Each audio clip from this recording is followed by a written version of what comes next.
से नहीं जाऊं, कभी न बन जाऊं। हरे कृष्ण हरे राम। दिल ने फिर याद किया। नमस्कार, सारा प्रणाम। मैं हूं प्रशांत आंग्रो और दिल ने फिर याद किया में आप तमाम दर्शकों का स्वागत है। जैसे कि हमने वादा किया था आपसे कि एक ऐसी शख्सियत से आपको रूबरू करवाएंगे, वाकई बेहद खुशी हो रही है उनका तारुफ करते हुए। ये और कोई नहीं बल्कि खुद कादर खान साहब है।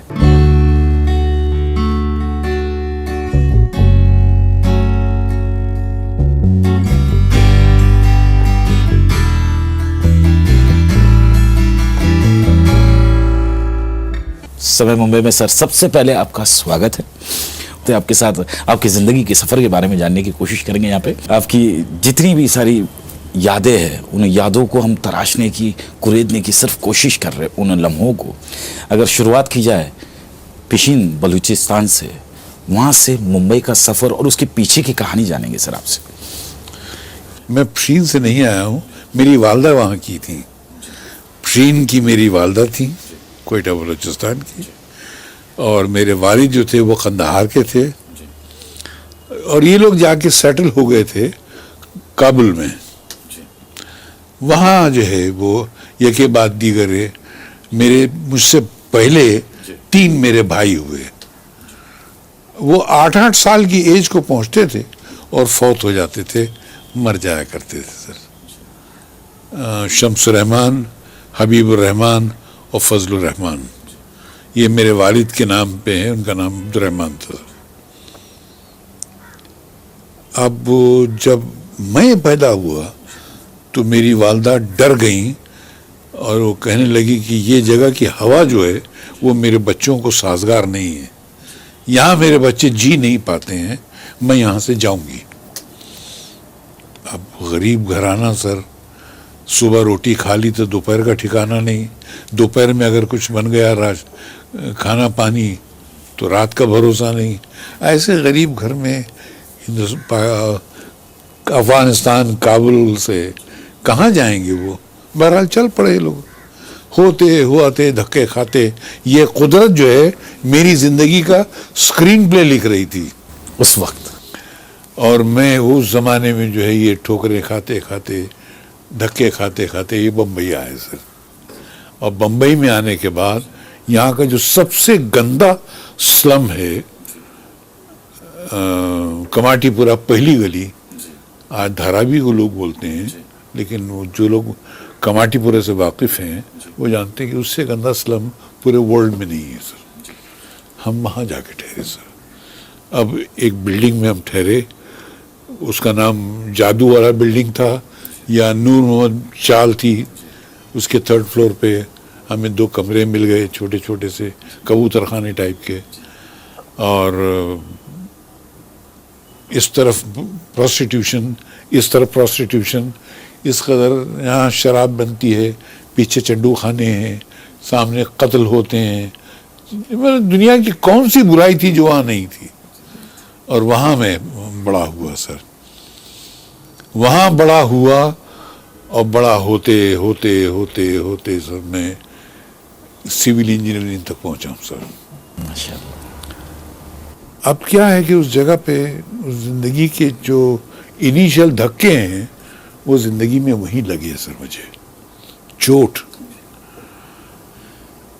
कुछ लोग कहते हैं कि सर कादर साहब आपके कलम में जो है वो स्याही की जगह कुछ कभी कभी खून बह जाता है। तो वो खून आँखों से भी बहा है, खून पिया भी है, इसलिए वो सब, ये सब चीज़ें ज़िंदगी का अटूट हिस्सा बन के रह गई हैं। अब मेरी वालिद और मेरे वालदा इस माहौल में, बम्बई के माहौल में सर, कंदहार में तो क्या है कि काबुल में कैसे भी रोटी खा लो, कुछ भी कर लो, जी जाते थे। लेकिन एक शहर में आकर, यानी दुनिया के नक्शे पर उभरता हुआ एक शहर था बम्बई, या अब मुंबई हुआ, उस ज़माने में तो बम्बई था, तो दोनों में निबाह नहीं हो सका। मेरे वालिद जो है घर के लिए रोटी रोज़ी नहीं फराम कर सके सर, वो नहीं इंतज़ाम कर सके। तो दोनों में निबाह नहीं हुआ, दोनों में अटूट हो गई बात, एंड दे गॉट सेपरेटेड, दोनों में तलाक हो गया सर। मेरे वालिद और मेरी वालदा का मेरी 1 साल की उम्र में तलाक हो गया। ये मेरी ज़िंदगी का पहला झटका है सर। वो वालिद जिसकी मैं अब भी उसका नाम लेता हूँ तो मेरा मन करता है कि उसके पैर कहीं मिलें तो मैं उसको आंखों से लगाऊं, मेरे वो वालिद सर। कोई एक खूबसूरत चीज जो आज भी तरोताज़ा दिल के अंदर है, कोई वो एक लम्हा, वो एक सोच जो वालिद के लिए आपके बता दिल में- आप तो मेरे सफरनामे में सब मिलेगा आपको। जी जी अब इतने में क्या हुआ कि मेरे नाना अफगानिस्तान वो बलूचिस्तान से आए, मेरे मामू भी आए और मेरी वालदा से कहा कि ये इतना गंदा इलाका तुम आकर ठहरी हो यहाँ पर और तुमने अपने शौहर से तलाक भी ले लिया है, मगर याद रखो इस शहर में, इस गंदे माहौल में एक औरत बिना मर्द के सहारे के नहीं रह सकती, उसको शादी करनी होगी दोबारा। And they made her marry again and my mother got married again. और मैं सेकंड फादर, मेरे स्टेप फादर भी आए, वो अच्छे कारपेंटर से थे। अब वो तो 2 वालिद और 1 वालदा, ये 3 के बीच में मेरी ज़िंदगी जो है ये चक्कर काटती रही और ये चलती रही सर। और परेशानी का ये आलम था कि ये आपने देखा होगा मोस्टली जितने भी लोग काम करते हैं, वो मैकेनिक हो या कारपेंटर हो, ये लोग काम नहीं करते, इनको काम आता है पर करते नहीं हैं ये लोग। ये इनको लोगों को टॉर्चर करने में मज़ा आता है। तो वो भी ऐसे ही थे, काम पे नहीं जाते थे। और अक्सर व बेशतर जो है मुझे मेरे बाप के पास भेज देते थे कि जा उनसे कुछ मांग ला ताकि घर में चूल्हा जले आज। अब मैं उनके पास जाया करता था। अब वो कहते थे तू बेटा मेरे पास काहे के लिए चला आता है, पैसा नहीं था इसलिए तो तेरी वालदा से मुझे अलग होना पड़ा, अब तू यहाँ भी मेरे पीछे आ जाता है। तो वो एक मस्जिद में पेश इमाम थे सर, नमाज पढ़ाते थे। वो मुश्किल से 3, 4, 5 रुपए उनको महीने के मिलते थे, तो वो कभी 2 रुपए मुझे दे दिए उन्होंने। तो मैं वो डोंगरी वहाँ जाता था और कमाटीपुरा इधर ये ग्रैंड रोड के पास इलाका है, और वहाँ से पैदल जाता वहाँ गए जाता था, दिन भर खड़ा रहता भिखारी की तरह, और फिर वहाँ से 2 रुपए लेकर धक्के खाता हुआ छोटा सा बच्चा, एक 5-6 साल का, वो यहाँ पर आता और बनिए की दुकान से आटा, दाल और वो घासलेट ले आते थे और मेरी वालदा बनाती थी, तब हमारे घर में खाना बनता था सर। एक हौसला था, इस हौसला ये कहाँ से आया था उस? ये मेरी माँ का कंट्रीब्यूशन था सर। मेरे साथ जितने, मैं स्कूल में दाखिल हुआ, एक म्यूनसिपल स्कूल में मैं गया पढ़ने के लिए।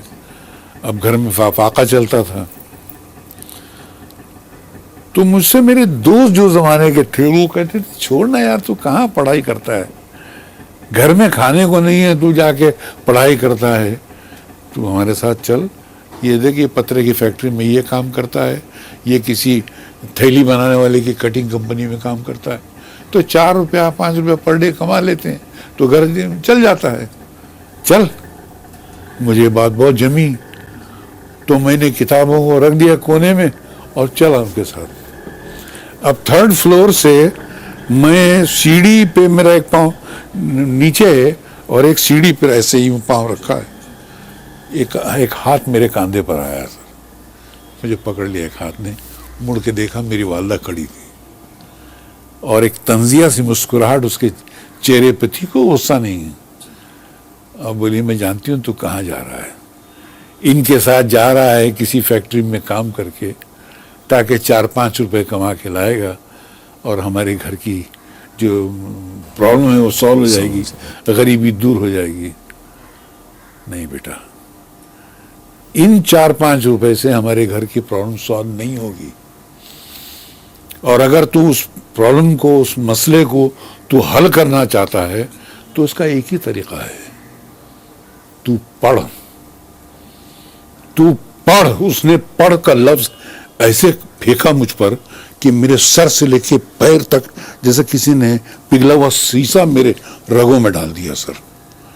और मेरे रोम अभी भी मेरे जो वो रोम एक एक हिस्सा कांप रहा है।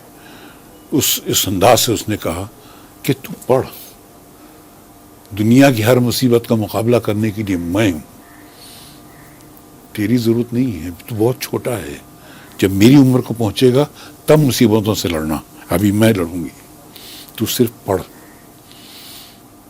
और मैंने उनको मारा धक्का, मैं सीधा घर में गया, मैंने बैग उठाया, सीधा स्कूल। तो शायद वो जज्बा जो था वालिदैन का, वो सिर्फ वो एक अल्फाज ने आपकी ज़िंदगी को बदल के रख दिया। मैं आज की माओं को भी यही कहता हूं कि अपनी औलाद को वही जज्बा दिखाओ, उसमें वो लफ्ज़ पढ़ चाहिए सर। आज माँ अगर खुद रोती हो, माँ खुद प्रॉब्लम्स लेकर आती हो, माँ प्रॉब्लम लाती नहीं है सर, माँ प्रॉब्लम सॉल्व करती है। और वो अगर वो प्रॉब्लम सॉल्व करके देखे तो जिंदगी में कोई दुख आपके करीब आ ही नहीं सकता है, वो सारे दुख खुद पी जाती है। जैसे हिंदू में कहते हैं कि शंकर भगवान सारी दुनिया का जहर पी गए, हमारे घर की जो शंकर भगवान है वो हमारी माँ है। इससे बढ़िया और शायद कुछ हो नहीं सकता, इतनी खूबसूरत बातें बाटी कादर खान साहब ने। तो वक्त है एक छोटे से ब्रेक का। ब्रेक के बाद दोबारा हाजिर होते दिल ने फिर याद किया में खान साहब से हमारी बातचीत जारी रहेगी। दिल ने फिर याद किया। मेरी वालदा रात को मुझे जब नमाज पढ़ने के लिए मस्जिद भेजती थी तो मैं कभी कभी बंक मार लेता था। तो हमारे घर के सामने एक इजरायली कब्रिस्तान था सर, तो मैं दो कब्रों के बीच में बैठ जाता था और वहां बैठकर पता नहीं क्या क्या बकवास किया करता था। दिल ने फिर याद किया। ब्रेक के बाद एक बार फिर आप तमाम दर्शकों का स्वागत है दिल ने फिर याद किया में। हमारी चर्चा है जारी है कादर खान साहब से। आइए बात करते हैं उनसे। खान साहब, वो जो तालीम आपने हासिल की, वो तालीम कहीं ना कहीं एक प्रोफेसर में कन्वर्ट हुई। पॉलिटेक्निकल कॉलेज के अंदर बतौर एक प्रोफेसर आपने वहाँ पे काम करना शुरू किया। उस सफ़र के बारे में जानने की कोशिश करूँगा आपसे। बस पढ़ाई जो तो मैंने शुरू की तो फिर पढ़ता ही गया, मगर एक आदत पता नहीं कहाँ से वो फितरत में आ गई कि जब किसी को देखता था, मैं किसी को अच्छा बोलता हुआ देखता था तो उसका दीवाना हो जाता था कि यार मैं भी ऐसे ही बोलूँगा, और उस वक्त तक दोहराता रहूँगा जब तक मैं उससे अच्छा ना बोल लूँ। एक आदत। दूसरा, किसी को देखता था कोई ख़ास अंदाज से बात करते हुए तो उसकी नकल किया करता था। और तीसरा, ज़िंदगी में जलावत तो था। तो मेरी वालदा रात को मुझे जब नमाज पढ़ने के लिए मस्जिद भेजती थी तो मैं कभी कभी बंक मार लेता था। तो हमारे घर के सामने एक इजरायली कब्रिस्तान था सर। तो ये इजरायली लोग जूस जो हैं ये अपनी कब्रों को सीमेंट कंक्रीट का बनाते हैं, सॉलिड। तो मैं दो कब्रों के बीच में बैठ जाता था और वहाँ बैठकर पता नहीं क्या क्या बकवास किया करता था सर। मैं दुनिया में कभी वो जो भी फिल्मों में आपने देखा है कि तुम खुश तो बड़े हो रहे हो, या तुम्हें अच्छा तो बहुत लग रहा होगा, यही सब बोला करता था। और वो बोलता था और वो निकलते जाते थे अल्फाज। अब वहाँ पर मुझे पता नहीं था, एक साहब दीवार की आड़ में खड़े होकर मुझे वॉच करते थे। एक साहब थे उस ज़माने में, उनका नाम अशरफ खान था। वो बहुत बड़े एक्टर थे। उन्होंने महबूब खान की रोटी में एक रोल किया था जिसको कई अवार्ड मिले थे। तो वो उस ज़माने में एक ड्रामा कर रहे थे जिसमें एक छोटे से लड़के की 8 साल के लड़के की ज़रूरत थी। वो प्रिंस होता है। अब वो तलाश में थे, उनको कहीं मिल नहीं रहा था। तो किसी ने जाके कहा कि एक लड़का है, रात को वहाँ बैठा रहता है, पागल सा लगता है, तुम देखो अगर आप कुछ कर सकते हैं तो करा लीजिए। अब वो मेरे पास आए, रात को उन्होंने टॉर्च मेरे मुँह में, मैं डर गया। बोले बेटा तुम ये क्या करते हो? तुम सडनली वो मैं नॉर्मल हो गया और सहम गया। जी। मैंने कहा कि नहीं, कुछ नहीं, बस ऐसे ही कुछ याद आता है, दिन में देख लेता हूँ किसी को तो वो दोहरा लिया करता हूँ। उसको ये बोलने का ढंग बड़ा कि दोहरा लिया, ये लफ्ज़ अभी भी किसी को याद नहीं होगा, दोहरा लिया। जी, मैं 8 साल की उम्र में वो बोला अल्फाज बोलते थे। उन्होंने कहा कि ड्रामे में काम करोगे? मैंने ये क्या होता है सर? बोले मैं बता दूंगा, अपने आदमी से कहा कल इनको बंगले पे ले आना। तो सुपर टाकीज जो है उसके सामने गली में एक ऐसा 3-4 बिल्डिंग के बाद एक ऐसा लकड़े का बंगला है, वो उनका बंगला था। वहाँ मुझे ले गए, मुझे उन्होंने कुछ डायलॉग दिए पढ़ने के लिए, मैं पढ़ता गया, उनको अच्छा लग रहा था और मैं पढ़ता गया, मैंने पूरा प्ले पढ़ लिया। अब उन्होंने मुझे, वो प्ले का नाम था वामिक अजरा। वामिक अजरा, ये रोमियो जूलियट की तरह 2 लवर्स थे, वामिक अजरा। और ससी पुनू जैसे हैं। और वो उनके दौर में एक शहजादा था, और वो शहजादा जो था वो हुकूमत करता था। वो इनकी काफ़ी हेल्प भी इसने की। जी। अब मैं अपना काम कर रहा हूँ और मेरी पूरी ऑडियंस जो है वो दीवानी है सर। और प्ले ख़त्म होने के बाद पूरी ऑडियंस ने मुझे ऐसे उठा लिया जैसे गणपति में त्योहार में गणपति को ले जाते हैं जी। और मुझे बिल्कुल वहाँ से उठा के पता नहीं कहाँ ले गए। जी। एक बड़े मियाँ आए, इतनी बड़ी दाढ़ी थी उनकी। बोला बेटा तू जो है बहुत बड़ा आदमी बनेगा। अपनी जेब में से 100 का नोट एक दिया मुझे, बोले संभाल के रख, जी। ये लाखों में बन जाएंगे, बदल जाएंगे ये, जी। इसको संभाल के रखना, ये मेरी याद है। अभी भी है वो नोट मेरे पास। खान साहब उस वक्त ब्लास्ट हुए थे एक्टिंग के क्षेत्र में, वहीं से एक सफर दौर एक जी शुरू एक्टिंग हुआ। की। और पता नहीं कहाँ से, अच्छा उसके बाद मैंने जब मैट्रिक पास कर लिया तो इस्माइल यूसुफ कॉलेज में गया जी। पढ़ने के लिए। तो मैं क्लास में बैठा था, मेरे कलीग ने कहा कि यार तू स्टेज पे चल। मैंने क्यों, क्या है? बोले वहाँ ऑडिशन हो रहा है। मैंने कहा ऑडिशन क्या है? बोले नहीं, कुछ लड़कों को यहाँ के एनुअल डे पे को प्ले कर रहे हैं लोग, तो लड़कों का सिलेक्शन हो रहा था। मैंने कहा मैं क्या करूँगा मैं? अरे तो चल तो सही। ज़बरदस्ती खींच के लड़के ले गए। जी। सर हमेशा लोग ले गए सर। मैं हमेशा गरीबों के धक्कों पे मेरी गाड़ी आगे बढ़ी है सर। और वो मुझे उस जगह ले गए हॉल में, तो प्रबोध भाई थे, मुझे देखा, उस लड़के ने कहा सर इसको भी ऑडिशन देना है। बोला बुला लिया मुझे प्ले दिया, बोले ये पेज पढ़ो, और मैं पढ़ता गया। तो वो और उनके साथ एक हमारे डायरेक्टर भी थे, रमेश जमींदार। अब वो जो दोनों ने देखा तो एक दूसरे को लुक दिया। फिर मुझे बोला दूसरा पेज पढ़ो, फिर पढ़ा मैंने। करते करते पूरा प्ले पढ़वा दिया उन्होंने से। बोले कितने ड्रामे में काम किया तुमने? मैंने कहा एक में किया बस, वो बाकी में नहीं की। बोले तेरी जबान इतनी साफ कैसे? मालूम नहीं सर, वो ऑनलाइन की हो सकता है कि संगत का असर हो, बाकी मुझे नहीं मालूम। अच्छा है। और उन्होंने मुझे एक फकीर का रोल दिया सर। अब वो प्ले को पढ़ते पढ़ते मैंने दूसरे दिन या थर्ड डे प्रबोध भाई से जाके कहा, मैंने कहा सर ये प्ले जब मैं रन थ्रू पढ़ता हूँ तो इसमें कहीं झोल नजर आता है, ऐसा लगता है कि इसको कहीं राइटर ने छोड़ दिया कहीं। तो बोले यार वो तो मुझे भी लगता है, तेरा कुछ समझ में आता? मैंने कहा मैं ट्राई करूं। बोले हाँ जा।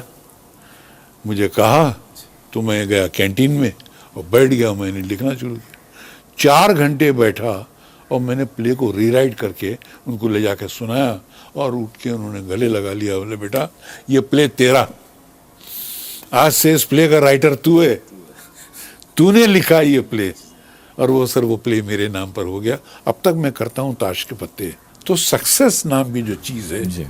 वो खुद ब खुद आई, मैंने मांगी नहीं, भीख नहीं मांगी सर, वो कुदरत खुद डालती गई मुझ पर।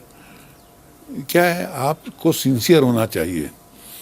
मैं सिंसियर था, मैं अपने काम में सिंसियरिटी से काम कर रहा था और कुदरत मुझे नवाजती गई सर, वो नवाजती गई और मैं जो है अपने सक्सेस के मकाम पे जाता रहा और जाता रहा। अब हर जगह, अभी क्या होता था कि उस ज़माने में, अभी कुछ घर में तो खाने को है ही नहीं, तो मैंने उस ज़माने एक स्कूटर ले ली, लैम्ब्रेटा, जी MRY 813 उसका नंबर था। जी कि किसी गाड़ी का नंबर होगा तो बड़ा लकी आदमी है। MRY जी। 813 लैम्ब्रेटा वो थी। जी ये भी उस ज़माने में क्या ड्रामे के पैसे मिलते थे, रॉयल्टी। अच्छा, सब लोग 25 रुपये रॉयल्टी लेते थे ड्रामे का, मैं 50 रुपये लेता था। जी अच्छा, फिर उसके बाद ड्रामा डायरेक्शन के मैं 200 रुपये लेता था। तो हर जगह मेरे असिस्टेंट जाते थे, कहीं शफी इनामदार जाता था, भरत कपूर जाते थे, मुश्ताक मर्चेंट, ये सब मेरे असिस्टेंट थे लोग। और जो मिलते थे तो उसमें आधा मैं बंटवारा कर लेता था, आधा उसका और आधा मेरा। जी तो ऐसे ही 1000 रुपया महीने का कहीं से आ जाता था ड्रामों के ज़रिए। तो रोज़ जो है वो ड्रामे कर रहे हैं और दुनिया में ड्रामे के अलावा कुछ सोच ही नहीं थी।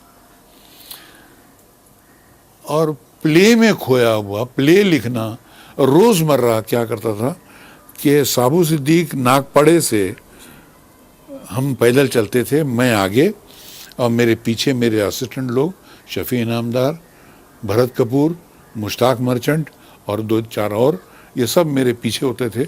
मैं बोलता जाता था, ये लोग लिखते जाते थे। तो ये हमारा ड्रामा इस तरह लिखा जाता था। हम सीधा नरीमन पॉइंट जाते थे और नरीमन पॉइंट से चौपाटी वापस आते थे। एक प्ले का प्लॉट हो जाता था या कभी कभी प्ले भी हो जाता था। सिर्फ सफर में चलते इस तरीके से प्ले लिखे हमने। अब उसके बाद एग्ज़ाम हुआ, नौकरी की बारी आई, शाह कंस्ट्रक्शन में जॉब मिला। 1 महीना जॉब करने के बाद वहाँ के जो मालिक थे उन्होंने कहा, भाई तुम अगले महीने से नहीं आना यहाँ पर, क्योंकि काम है नहीं, इसलिए तुम बंद करो आना, बिकॉज हम तुम्हारी सैलरी दे नहीं सकते। अब मुश्किल से 600-700 रुपये मिलते थे। मैंने कहा, सर मेरे घर में बहुत बुरी हालत है, आप नहीं देंगे तो बोले, वो हम क्या करें भाई, नहीं। भूखा प्यासा कुछ समझ में नहीं आ रहा था। और मैं अपने ही कॉलेज के, मेरे कॉलेज का नाम साबू सिद्दीक था, उसकी सीढ़ियों पे जाके बैठ गया। हमारे प्रिंसिपल साहब जो थे, फ़की साहब उनका नाम है, वो ऊपर जा रहे थे, मुझे देखा, बोले, अरे खान इधर क्या? बोला, कुछ नहीं सर, मैं जॉब पे गया था। हाँ चल तू इधर। अंदर ऑफिस में ले गए। क्या वो? सर मेरा जॉब छूट गया। तो ठीक है, इंजीनियर्स को, जॉब वालों को ऐसा होता है, तो ऐसा मुंह नहीं बनाने का। खाना खाया तूने? मैंने खाया। झूठ बोलता है। फिर घंटी दबाई, घर से खाना ऊपर ही रहते थे, खाना मंगाया, खाना खिलाया सर, 200 रुपये जेब में डाले। बोले, डरना नहीं कभी ज़िंदगी में, और सुन एक काम कर, एक टीचर 11th स्टैंडर्ड का ज्योमेट्रिकल मशीन ड्राइंग और अप्लाइड मैकेनिक्स पढ़ाने वाला, वो छुट्टी पे बाहर गया है 2 महीने के लिए, तू काम करेगा टेम्पररी उसकी जगह पे? मैं करूँगा सर। तो टीचर बन गया। अब 2 महीने के लिए टीचर बना, और इतना, अब वो उन सब्जेक्ट्स का मैं टीचर बना जिनमें मैं खुद फेल हुआ था, ज्योमेट्रिकल मशीन ड्राइंग और अप्लाइड मैकेनिक्स। बहुत बोर सब्जेक्ट है सर, बहुत खुश्क, ड्राई, और वो ड्राइंग शीट बनानी पड़ती है ऐसी, साल में 15, कोई बनाता नहीं था। मैंने जब पढ़ाना शुरू किया तो लड़कों को मज़ा आने लगा, मैं भी और दिल लगा के पढ़ने लगा, और सर ऐसा पढ़ाने लगा जैसे मैं आपसे अभी बात कर रहा हूँ, ऐसे ही पढ़ाने लगा सर। 1 हफ्ते बाद मुझे बेस्ट टीचर ऑफ महाराष्ट्र का अवार्ड दिया गया था। इससे बढ़िया और शायद कुछ हो नहीं सकता, इतनी खूबसूरत बातें उन तमाम दर्शकों के लिए अपने दिल से निकली उन तमाम यादों को हमारे इस कार्यक्रम दिल ने फिर याद किया में बाटी कादर खान साहब ने। फिलहाल आज बस इतना ही। सारा प्रणाम। किसी को इस जगह से नहीं जाना, कभी न बन जा हरे कृष्ण हरे राम। दिल ने फिर याद किया।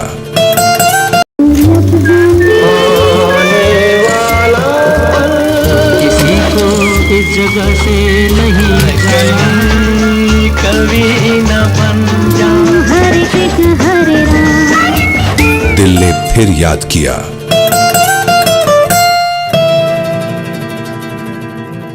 ज्योमेट्रिकल मशीन ड्राइंग और अप्लाइड मैकेनिक्स पढ़ाने वाला वो छुट्टी पे बाहर गया है 2 महीने के लिए। तू काम करेगा टेम्पररी उसकी जगह पे? मैं करूँगा सर। 4 घंटे बैठा और मैंने प्ले को रीराइट करके उनको ले जाके सुनाया और उठ के उन्होंने गले लगा लिया। बोले बेटा ये प्ले तेरा। कुछ लोग कहते हैं कि सर कादर साहब आपकी कलम में जो है वो स्याही की जगह कुछ कभी कभी खून बह जाता है।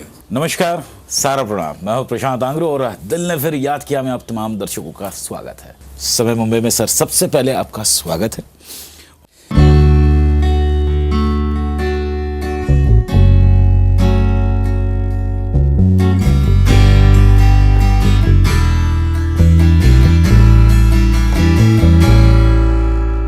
अगर शुरुआत की जाए तो महाराष्ट्र के बेस्ट टीचर से एक स्टेज पे एक बेहतरीन फनकार के तौर पे आपने काम किया है, उसके बाद फिर ये फिल्म इंडस्ट्री में ब्रेक कैसे मिला? मैं एक बार क्लास में पढ़ा रहा था अप्लाइड मैकेनिक्स और प्यून आया मेरे पास। बोले सर आपका ऑफिस में फ़ोन आया है। मैंने लड़कों को बोला ज़रा कंटिन्यू करो। मैं भी आया। अब मैं नीचे ऑफिस में गया तो पूरा ऑफिस खड़ा हुआ है, ऐसा लगता है कुछ कहीं बॉम्ब गिरा है या क्या हुआ है। जी। मैंने क्या हुआ भाई? तो ख्वाजा साहब हमारे एक टेलीफोन ऑपरेटर थे, वो बोलते हैं कि ये फ़ोन है। किसका फ़ोन है? मैंने कहा कहता दिलीप कुमार का। क्या? दिलीप कुमार साहब का फ़ोन है। जब मैंने फ़ोन लिया, हेलो भाई मैं यूसुफ खान बोल रहा हूँ। कौन यूसुफ खान? भाई लोग फिल्म इंडस्ट्री में मुझे दिलीप कुमार के नाम से जानते हैं। सर मेरा हाथ से फ़ोन छूटते रह गए। मैंने फरमाई सर, अरे भाई आपकी एक ड्रामे की बड़ी तारीफ़ सुनी है, मैं चाहता हूँ कि वो आपका ड्रामा देखूँ। मैंने कहा सर ये मेरी बड़ी खुशकिस्मती है कि लोग आपको एज अ चीफ गेस्ट बुलाने के लिए आपके घर के चक्कर काटते हैं। बड़ी मुश्किल से वॉचमैन अंदर जाने देता है। आप खुद ब खुद मुझे बुला रहे हैं सर और मेरे ड्रामे को देखना चाहते हैं। मेरे लिए बड़ी इज्जत हिम्मत अफजाई की बात है। लेकिन सर मेरी भी 2 कंडीशंस हैं। बोले हाँ बोलो क्या है? मैंने कहा सर कंडीशन ये है कि एक तो ड्रामा देखने आप वक्त से पहले आएंगे सर, क्योंकि एक मरतबा ड्रामा शुरू हो जाता है तो हम लोग दरवाज़ा बंद कर देते हैं सर, बीच में नहीं आने देते। आर्टिस्ट डिस्टर्ब होते हैं सर, क्योंकि पर्दे पे काम करने वाले में और स्टेज पे काम करने वाले में बड़ा फ़र्क होता है। और मैंने कहा दूसरी ये है कि आपको स्टेज पर ये पूरा प्ले बैठ के देखना होगा। अगर अच्छा लगे तो पूरा प्ले देखिएगा, ख़राब लगे तो चले जाइएगा। हाँ बोले मैं यकीनन आपकी दोनों शर्तें, बोले कहीं कॉन्ट्रैक्ट है तो मैं साइन करके दे देता हूँ। मैंने कहा नहीं सर आपके अल्फाज ही मेरे लिए कॉन्ट्रैक्ट हैं। और वो उसके बाद वो आए, उन्होंने ड्रामा देखा और देखते ही वो आंखें सुर्ख, लाल लाल, रो रो के हालत ख़राब। और उसके बाद बैक स्टेज पर आए और माइक लेके कहा कि भाई मैं नहीं जानता था कि स्टेज पर ऐसे ऐसे फ़नकार भी काम करते हैं और कादर खान और उसकी टीम जो है इन्होंने तो गज़ब ढा दिया भाई। अभी मैं कुछ बहुत बड़ा तो नहीं कर सकता, लेकिन ये यकीनन मैं कहता हूँ कि नेक्स्ट वीक से मेरी एक फिल्म है सगीना महतो, उसमें एक लीडर का बहुत इम्पोर्टेंट रोल है, वो कादर साहब कर रहे हैं। और उसके नेक्स्ट वीक मेरी एक फिल्म है बैराग, उसमें 3 दिलीप कुमार हैं और चौथा इम्पोर्टेंट कैरेक्टर जो है वो इंस्पेक्टर का है, तो वो कादर खान करेंगे। तालियां बजी और मुझे उन्होंने साइन कर लिया सर। और उसके बाद तमाम लोगों ने बहुत सराहा और मेरी सर एंट्री ही इस तरीके से हुई कि मैं जिस जगह पे जो सीन में डायलॉग बोलता था तो पूरे क्यों गरीबों का एक्टर था ना सर। बहरहाल अब स्टेज पे काम मेरा चल रहा था। एक बार राजेंद्र सिंह बेदी या मेरे पास आए, बोले यार मैं एक फिल्म बना रहा हूँ जवानी दीवानी, मैं चाहता हूँ आप उसके डायलॉग लिखें। दूसरे दिन मुझे उन्होंने रोज मूवीज में बुलाया, मैं गया, उन्होंने मुझे पूरी कहानी सुनाई, मैंने जो वो पॉइंट नोट करना था किया और मुझे उन्होंने कहा कि ये अभी हम ये महीने भर बाद ये पोर्शन कर रहे हैं, वो मुझे डिटेल में बताया। तो मैं अपनी लिम्ब्रेटा लेके सीधा जो है वो क्रॉस मैदान गया सर। नहीं लिम्ब्रेटा नहीं, लिम्ब्रेटा तो मैं बेच चुका था सर, ट्रेन से गया बहरहाल। क्रॉस मैदान में अब वहाँ पर लोग फुटबॉल खेल रहे हैं और मैं एक कोने में बैठ के पेड़ के नीचे डायलॉग लिख रहा हूँ। बॉल बार बार आके मुंह पे भी लगता है, तो मैं बोलता था भाई ज़रा संभाल के खेलो यार, सॉरी बोलते थे। फिर मैं लिखा जा रहा हूँ, करते करते मैंने 4-5 घंटे में सब लिख डाला सर। फिर ट्रेन में बैठा और सीधा बैंड्रा पहुँचा। रोज़ मैं इसके ऑफिस में गए, जब तक वो लोग पी के थोड़ा टाइट हो चुके थे। मुझे देख के उन्होंने कहा यार पुदी हम दोनों समझ में नहीं आया ये बात। इन्हें गाली दे के कहा कि इसको समझ में नहीं आया है, ये पूछने के लिए फिर आया है। मैंने कहा सर आपने गाली क्यों बकी मुझे? और नहीं यार कहाँ गाली बकी। मैंने कहा मैं सर आपके होंठ पढ़ सकता हूँ, I can read your lips, आपने मुझे गाली दी। नहीं बोले यार तुम फिर आगे पूछने के लिए इतना डिटेल में समझाया। बोले मैं पूछने नहीं आया हूँ, मैंने डायलॉग लिख लिए हैं, मैं आपको सुनाने आया हूँ। व्हाट? अरे बोले यार हम तो डायलॉग राइटर को देते हैं सीन, तो वो आज ये मतलब महीने भर के बाद छूटेंगे तो एक दिन और बाद में लेकर आता है। मैंने सीन सुनाए तो सीन सुनाता गया, एक एक उठ के बैठने लगा। नरेंद्र बेदी उठा, रणधीर कपूर उठा, ये वो उठा, उठते उठते सब बोले यार वो क्या बात है यार, कल ये नेक्स्ट हफ्ते से कर डालो। और पूरी इंडस्ट्री में इन्होंने वाविला मचा दी कि यार कमाल उसने सीन लिखे, और एक हफ्ते बाद ही शूटिंग रख डाली इन्होंने माशाल्लाह। और एक हफ्ते की शूटिंग हुई। अब मैं इनको बोल के भी बताता था, तो इंडस्ट्री में ये भी हवा फैली कि नया डायलॉग राइटर आया, लिखता तो ठीक ठाक है मगर वो जिस तरीके से बोलता है वो आर्टिस्टों को एक्ट करने के लिए थोड़ा मुश्किल हो जाता है, क्योंकि बेसिकली एक्टर भी है वो। उस वक्त कोई एक्टर मानता नहीं था मुझे। बहरहाल तो मैंने ये हुआ, अब 1 महीने भर बाद उन्होंने पूरी अपने काम ख़त्म कर लिया, मुझे 1500 रुपये दिए।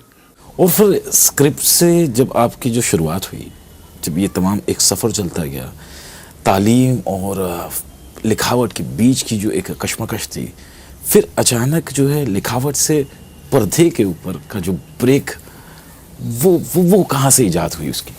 उन दिनों में मनमोहन देसाई ने बुलाया, वो रोटी बना रहे थे। अब वो बोले, वो बड़े मुंहफट आदमी थे, बोले देख मियाँ भाई, मैं मियाँ भाई लोग से बहुत परेशान हूँ। वो टनी के वो मुहावरे लिख कर लाते हैं डायलॉग के अंदर, मेरे को मुहावरा नहीं चाहिए, मेरे को पोइट्री नहीं चाहिए, मेरी लैंग्वेज गाली लिख सकता है तो लिख। मैंने कहा और लिखेगा अच्छा तो मैं तेरे को सर पे बिठाएगा, नहीं तो ये तेरा सीन जो बत्ती बना के चढ़ा दूंगा, फिर भग जाना तू इधर से। मेरे बड़ा ख़राब लगा यार। मैंने कहा सर आपने बत्ती की बात तो की, लेकिन अगर अच्छा लिखूंगा तो। बोले तेरे को सर पे बिठा के नाचूंगा, बोला ना मैंने सुना। अब चैलेंज में मैंने उनके वो पूरी स्क्रिप्ट सुनी और वो क्लाइमेक्स करने वाले थे, बहुत मुश्किल पोर्शन था, और वो मुझे सुनाया उन्होंने और मैं गया, रात भर जागा सर, मैंने पूरी उनकी स्क्रिप्ट लिखी रात में। हाँ सर। और दूसरे दिन शाम को वो अपने खेतवाड़ी में रहते थे वो, तो वहाँ मोहल्ले में बच्चों के साथ वो क्रिकेट खेलते थे। मुझे देखा तो मैंने देखा वो क्रिकेट खेल रहे, मुझे देखा तो उन्होंने कहा चूतिया फिर आ गया साला, ये वही डायलॉग किसको समझ में नहीं आया जी। मैंने कहा सर आपने गाली बकी मुझे? नहीं यार। मैंने कहा सर मेरी होंठ पढ़ सकता हूँ। मैंने कहा सर मैं आपकी स्क्रिप्ट लिख के लाया हूँ, गाली मत दीजिए। क्या बोलता है? तू लिख के लाया? अरे बैट फेंका, बोले चल अंदर। अंदर ही उनका घर था। चलो अब सुनाया सर, उनको सुनाता क्या, वो आदमी पागल हो गया। वो कभी सोफे पे उछलता है, कभी ये सोफे से वो सोफे जाता है, कभी वो सोफे से वो सोफे पे, कभी दीवार को मार देता है, कभी उठता है, कभी क्या करता है। वो पागल हो गया। कहता कमाल है यार। अपनी वाइफ को बुलाया, बोले सुन ये क्या है इसने, तो मेरी हालत खराब कर दिया। फिर सुना सब मेरे से कुछ उन्होंने 10 मरतबा स्क्रिप्ट और उसके बाद टेप भी कर लिया उसको। अरे बोलता है यार तू तो साला जादूगर है यार। अरे यार सॉरी यार, तू मेरे को जूते से मार, तू मेरे को जूते से मार, मैंने ऐसा राइटर लाइफ में नहीं देखा। अबे तू मेरे को तो लगता है घोल के पी गया। और सर मैं क्या बताऊं सर, मेरे को बोलता है अच्छा तूने प्राइस बोल, तू अभी लिया कितना है? ये भाई तू बहुत लेगा तो मैं नहीं दूंगा तेरे को। तो समझा को बहुत लेता होगा। मैंने कहा अभी मैंने नेडेड वाले से 25,000 रुपये है, 25,000 रुपये, 1,21,000 रुपया। माशाल्लाह। 1,21,000 मैं गिर गया। तो वक्त है एक छोटे से ब्रेक का। ब्रेक के बाद दोबारा हाजिर होते दिल ने फिर याद किया में खान साहब से हमारी बातचीत जारी रहेगी। दिल ने फिर याद किया।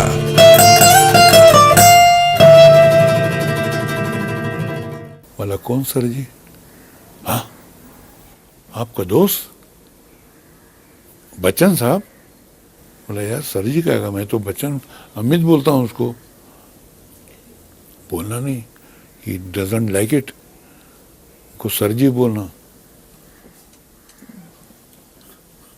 यहाँ से जो है वो गाड़ी 2 ट्रैक पे चली गई। वो सर जी थे, मैं कादर जी था। दिल ने फिर याद किया।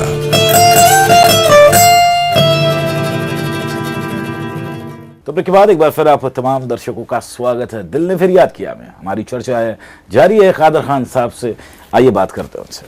बहरहाल पूरे इंडस्ट्री में सबको फोन बना दिया, बोले तुम्हारा बाप आ गया लिखने वाला, अभी देखो इसको किसको बोलते हैं राइटिंग। तो मेरा अरे उसने मेरी इतनी पब्लिसिटी कर डाली। अपने सबसे बड़े दुश्मन प्रकाश मेहरा को बोला कि बेटा तेरी पिक्चर अभी तू बंद कर। वो कैसे बंद करेगा? प्रकाश मेहरा रात को मेरे घर आ गया कि सर मैं तो तुम्हारा पुराना फैन हूँ, मेरी फिल्म तो वो लावारिस नहीं खून पसीना, बोले यार उसमें रोल भी है, वो भी कर ले यार तू। वो क्योंकि स्टेज के ज़माने से जानता है मैं, तो उसमें मुझे विलन का रोल दिया सर। अच्छा मनमोहन देसाई ने एक लॉक लगाया हुआ था कि मेरा कोई भी आदमी प्रकाश मेहरा के यहाँ नहीं जाएगा, लेकिन मुझे कुछ नहीं कह सकते थे वो। मैं जाता था तो मेरे पीछे पीछे अमिताभ बच्चन भी आ जाता था, वो भी डरता था उससे, लेकिन वो चुपके साथ। तो बोले तू यार प्रकाश मेहरा के उधर गया था? तो बोले कादर के साथ गया था मैं। अच्छा उसके साथ जाना, वैसे मत जाना। और सर वो बचपना था, बड़े लोगों में जो बचपना होता है वैसा था कि दुश्मनी भी डट के निभाते थे वो लोग। उन दिनों ये नडियाड वाला फैमिली ने एक फिल्म शुरू की अदालत, जिसमें अमिताभ बच्चन का डबल रोल था, बाप बेटा दोनों था। उसमें एक इंस्पेक्टर खान का रोल था सर। वो किसी हीरो का ही रोल था, तो वो सोच रहे थे किसी एक हीरो को ले लेंगे। तो अमित जी ने कहा कि नहीं यार, कादर खान को लो, बिकॉज उन्होंने मुझे स्टेज पे देखा। अब अमित जी की वजह से मुझे अदालत में रोल मिला। तो मैं ये पिक्चर पहले, एक हफ्ता पहले वो खून पसीना रिलीज हुई, उसके एक हफ्ते के बाद अदालत रिलीज हुई। तो इंडस्ट्री वालों ने कहा यार, इंस्पेक्टर खान का रोल तो लाजवाब किया उसने।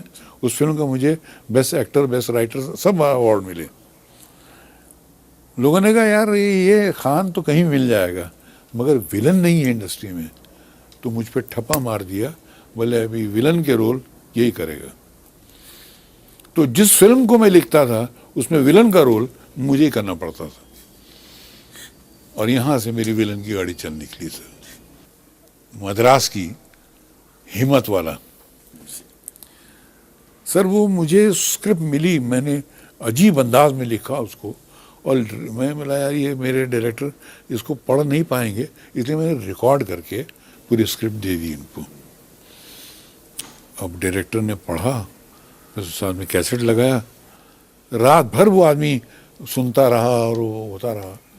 उसके बाद प्रोड्यूसर को सुबह बुलाया कि देखो, दोपहर को फ्लाइट पकड़ के दोनों बम्बई पहुंचे, मैं कहीं शूटिंग कर रहा था।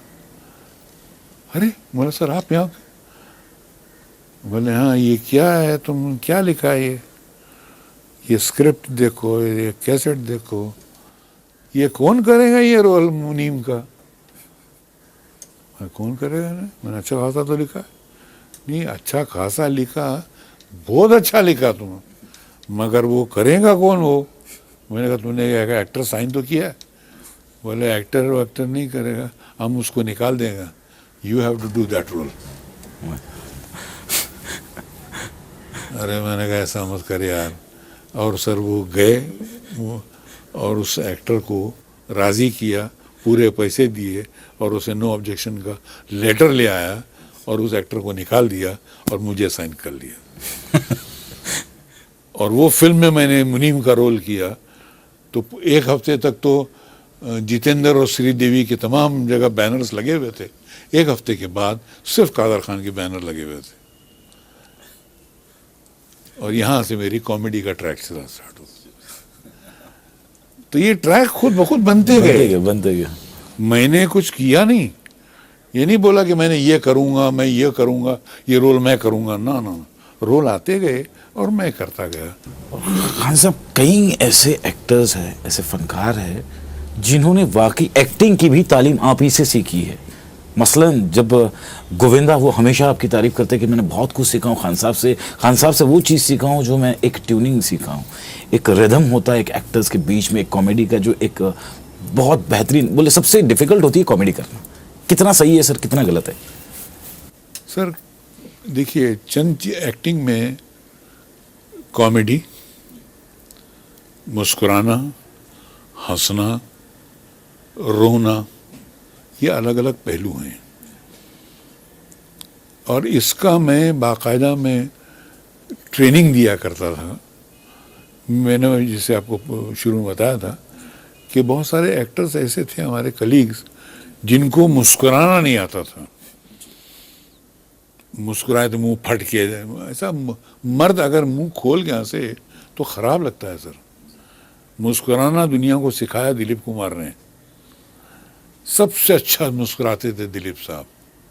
तो दिलीप साहब की फिल्में दिखा दिखा कर ऐसे मुस्कुराओ, ऐसे मुस्कुराओ, एक मोटा होंठ जो है थोड़ा सा साइड में थोड़ा गिरा लिया है, थोड़ा सा साइड में करके अब आप जो मुस्कुराते हैं तो वो छोटी छोटी आंखें और आंखें बंद हो जाती हैं, तो नशा आ जाता है उसमें।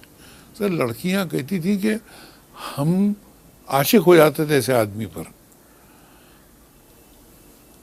उसके बाद रोना, मर्द अगर चेहरा बिगाड़ के रोए तो गंदा लगता है।